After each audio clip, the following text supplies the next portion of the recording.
జనసేనపై జగన్కి పవన్ వార్నింగ్.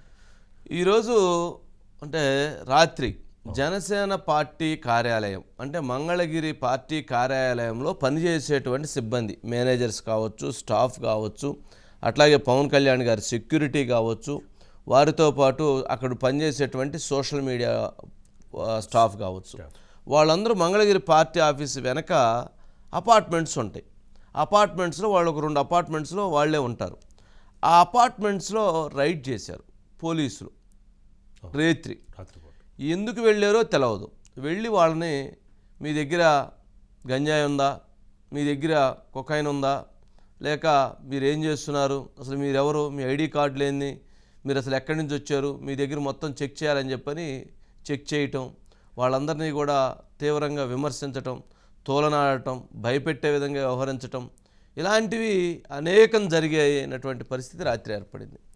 నిజంగా అర్ధరాత్రి పోలీసు వాళ్ళు అక్కడికి వెళ్ళి వాళ్ళు ఆ రకంగా వ్యవహరించారు అని అంటే ఏ ఉద్దేశంతో వెళ్ళారు అంటే జన సైనికులని బెదిరించాలి, వాళ్ళని భయపెట్టాలి, పవన్ కళ్యాణ్ గారి వెంట లేకుండా చేయాలి అనేటువంటి ఉద్దేశంతో అది జనసేన పార్టీ కార్యాలయం మీద జరిగినటువంటి దాడిగా చూడాలి.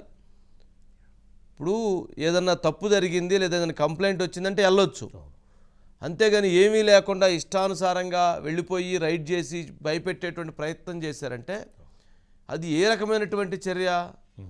దానికి ఇందాక పవన్ కళ్యాణ్ గారు కూడా మాట్లాడుతూ ఒక కామెంట్ చేశారు. ఒకసారి ఆ కామెంట్ వారు మాట్లాడిన బయట ప్లే చేయండి. మీరు సెర్చ్ వారెంట్ లేకుండా మా ప్రెమిసెస్కి వచ్చారు. మీరు సహజమైన పాలిటిక్స్లో అంటే కుదరదు. We have to restore democracy.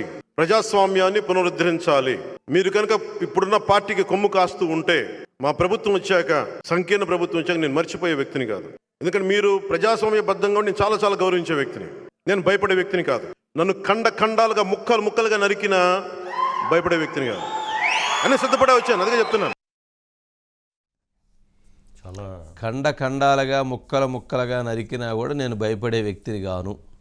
ఇది అండర్లైన్ చేసుకోవాలి. రెండోది, సంకీర్ణ ప్రభుత్వం వచ్చిన తర్వాత మేము మీ సంగతి తేల్చాల్సిన పరిస్థితి వస్తుంది అని కూడా చెప్పారు.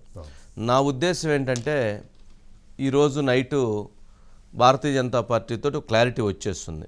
అమిత్ షా, నడ్డా గారు, అట్లాగే చంద్రబాబు నాయుడు గారు, పవన్ కళ్యాణ్ గారు కూర్చున్న తర్వాత క్లారిటీ వస్తుంది. అయిపోయిన తర్వాత 10వ తారీఖు 11వ తారీఖు ఎన్డీఏలోకి అయిపోతుంది, సీట్లు ప్రకటన అవుతుంది. అయిన మరుక్షణం ఆంధ్రప్రదేశ్లో ఉన్నటువంటి అధికార యంత్రాంగం, ఐపీఎస్లు, ఐఏఎస్లు ఒక్కసారిగా వాళ్ళల్లో విపరీతమైనటువంటి మార్పు వస్తుంది. సరే, అందులో ఎవరైతే కొంతమంది మంచి వాళ్ళు ఉన్నారు, ఎక్కువ మంది, కొంతమంది ఎవరైతే ప్రభుత్వం చెప్పినట్లుగా ప్రభుత్వంకి మెప్పు కోసం ఎవరైతే ప్రజల మీద, పార్టీల మీద, మీడియా మీద అత్యంత దురహంకారంగా ప్రవర్తించారో, అత్యంత అన్యాయంగా వ్యవహరించారో వాళ్ళల్లో ఒక్కసారిగా పరివర్తన, మార్పులాగా వచ్చేసిద్ది అనమాట. నెంబర్ 1 ఎందుకు వచ్చిందంటే బీజేపీ ఇక్కడ టైఅప్ అయిపోయింది. వెంటనే సిస్టమ్ని మార్చేస్తారు. వాళ్ళ నెంబర్లో ఎత్తడం ఆపేస్తారు. ఎవరి ప్రభుత్వంలో చేసేవాళ్ళు ఈ నెంబర్లో ఎత్తడం, వీళ్ళు ఫోన్ చేయటం మొదలు పెడతారు. సరే ఏమైనా ఉంటే చెప్పండి అండి అని. ఆ నెంబర్ ఎత్తడం ఆపేస్తారు. ఇక ఇక్కడి నుంచి వీళ్ళకి ఫోన్ చేయటం మొదలు పెడతారు. అంటే అంత వేగంగా మారిపోయేటువంటి పరిస్థితులు ఉన్నాయి. ఇదే గనక, ఇలాంటి సంఘటనలే గనక రేపు భాగస్వామ్యం పూర్తయిన తర్వాత కూడా గనక ఇలాంటి సంఘటనలు గనక జరిగితే అదే పవన్ కళ్యాణ్ గారో లేకపోతే చంద్రబాబు నాయుడు గారో ఢిల్లీ వెళ్ళి ఇక్కడ లా అండ్ ఆర్డర్ విషయంలో పోలీసులు ఇలా వ్యవహరిస్తున్నారని ఒక పేపర్ కంప్లైంట్ కనుక ఇస్తే డీజీపీ గారిని బదిలీ చేసి వేరే డీజీపీ గారిని ఆ పోస్టులో వేసేస్తారు. డీజీపీ మార్పు జరిగిద్ది. మీరు 2019లో కూడా ఇలాంటి మార్పే జరిగింది. 2019లో కూడా ఇలాంటి మార్పే జరిగింది. అప్పుడు ఇంకా పొత్తు లేదు వైఎస్ఆర్సీపీకి. కానీ అప్పుడు తెలుగుదేశం మీద ఉన్నటువంటి కోపంతో బీజేపీ వాళ్ళకి సహకరించింది. సరే, వెంటనే జరిగిపోయింది. డీజీపీ గారు, కొత్తగా వచ్చిన డీజీపీ గారు లా అండ్ ఆర్డర్ని కంట్రోల్ చేసేటువంటి సిస్టంలో ఉంటారు. అప్పుడు ఆ పార్టీ అయినా ఈ పార్టీలైనా ఒకటిగానే చూస్తారు కాబట్టి ఇకనప్పుడు వెంటనే డీజీపీ గారు, కొత్త డీజీపీ గారు వచ్చిన తర్వాత వారు ఏం చేస్తారు, ఎక్కడెక్కడైతే కంప్లైంట్స్ ఉన్నాయో ఆ ఎస్పీలను కూడా మార్చేటువంటి అవకాశాలు ఉంటాయి.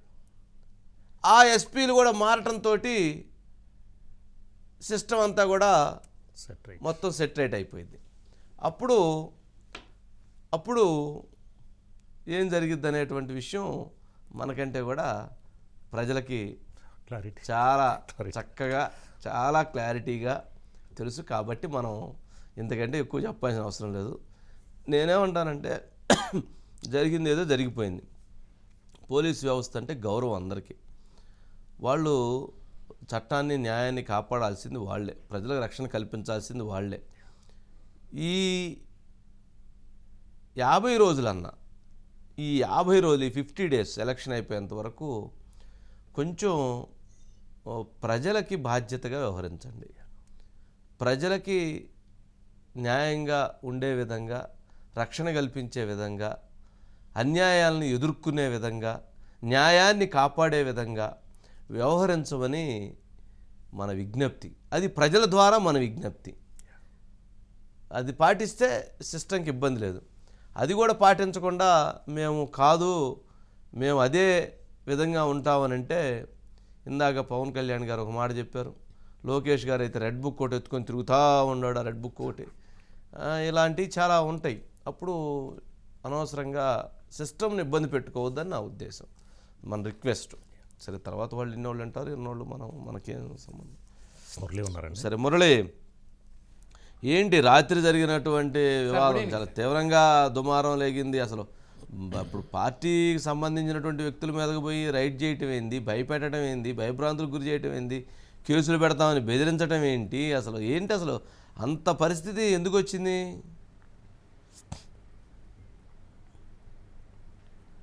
అంటే ఏమీ లేదు సార్, అక్కడ దాదాపుగా ఏడాదిన్నరగా మంగళగిరి పార్టీ కేంద్ర కార్యాలయం దగ్గర వెనకాల ఉన్నటువంటి ఒక అపార్ట్మెంట్ మొత్తం జనసేన పార్టీ తీసుకున్నారండి.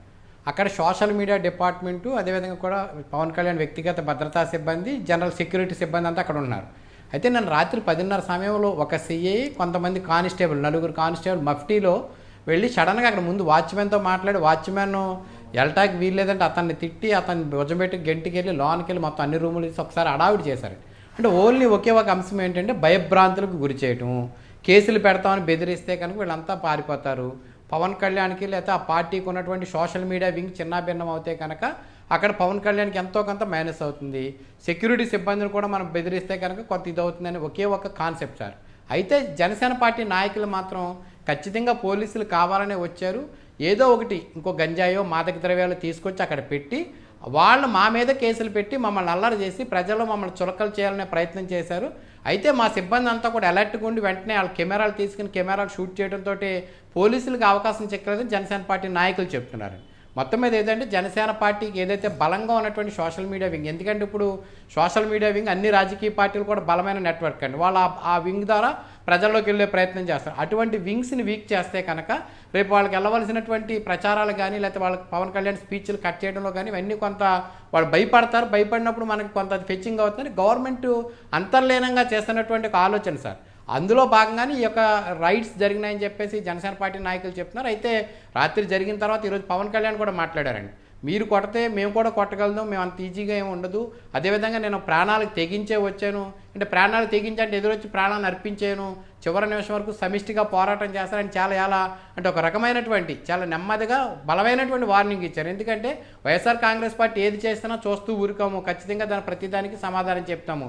ఇవాళ ప్రభుత్వంలో వైఎస్ఆర్ కాంగ్రెస్ పార్టీ ఉన్న అధికారులు ప్రజాస్వామ్యాన్ని మంట కలిపేసి వాళ్ళకి తొత్తులుగా వ్యవహరిస్తే కనుక రేపు రాబోయే రోజుల్లో సంకీర్ణ ప్రభుత్వం వచ్చిన తర్వాత వాటన్నిటినీ కూడా విచారణ చేసి వారికి ఖచ్చితంగా కూడా మేము దానిపై చర్యలు తీసుకుంటామని కూడా ఆయన హెచ్చరించారండి. అంటే సిబ్బంది అందరికీ కూడా అంతకుముందే పవన్ కళ్యాణ్ పిలిచి కూడా అందరికీ కూడా ధైర్యం చెప్పడం జరిగిందని తర్వాత ఒక సమావేశంలో ఆయన ఈ విషయాలు కూడా మాట్లాడటం జరిగింది. కానీ పోలీసులు మాత్రం ఇప్పటివరకు ఎక్కడ స్పందించలేదండి. ఏ అధికారి కూడా దాని మీద వివరణ ఇవ్వలేదు. అయితే ఈరోజు పోలీసులు సాయంత్రం డిఎస్పీ గారు సమయం ఇచ్చారు. సాయంత్రం డిఎస్పీ గారిని కలిసి ఒక వినతిపత్రం ఇస్తున్నారు. వినతిపత్రం ఇచ్చిన తర్వాత వారు కనుక రెస్పాండ్ అవ్వకపోతే కనుక ఎవరైతే నిన్న వచ్చినటువంటి సీఏ మంగళగిరి సీఏ రామారావు ఉన్నారో, శ్రీనివాస్ ఉన్నారో, శ్రీనివాస్తో పాటుగా అక్కడికి వచ్చినటువంటి సిబ్బందిపై ప్రైవేట్ కేసు వేయాలని చెప్పి జనసేన పార్టీ నిర్ణయం తీసుకుంది సార్. ఓవరాల్ ఎంటైర్ ఎపిసోడ్ ఏదైతే ఉందో భయభ్రాంతులకు గురి చేయడానికి చేస్తున్నటువంటి ఒక ప్రయత్నం మాత్రమే. జగన్మోహన్ రెడ్డి ఓటమి భయంతో ఈ రకమైనటువంటి సిబ్బందిని లేదా పార్టీ శ్రేణుల్ని లేదా పార్టీ నాయకుల్ని భయభ్రాంతులకు గురి చేయాలని ప్రయత్నం చేస్తున్నారు. కానీ పార్టీ నాయకులు భయపడరు కనుక సిబ్బంది అయితే భయపడతారు. అదంతా యువకులు కనుక వాళ్ళు చిన్న చిన్న ఉద్యోగస్తులు భయపడుతున్న ఒక భావంతో వారి మీదకి వెళ్ళారనే ఒక భావన అయితే వారు వ్యక్తం చేస్తున్నారు సార్. మొత్తం మీద ఇది కొంత సంచలనంగానే మారిందని చెప్పుకోవచ్చు సార్. సంచలనం లేనిదే రోజు మీ దగ్గర రోజు ఒక సంచలనం ఉండాలి కదా మీకు. రోజు జనాన్ని డైవర్ట్ చేయడానికి, ఏదో ఒకటి భయపెట్టడానికి, భయభ్రాంతులకు గురి చేయడానికి రోజు ఒకటే. చూసి చూసి జనానికి కూడా ఇదైపోయింది, ఏంటో రోజు ఇవ్వాలని. సరే నెక్స్ట్ నెక్స్ట్ అండి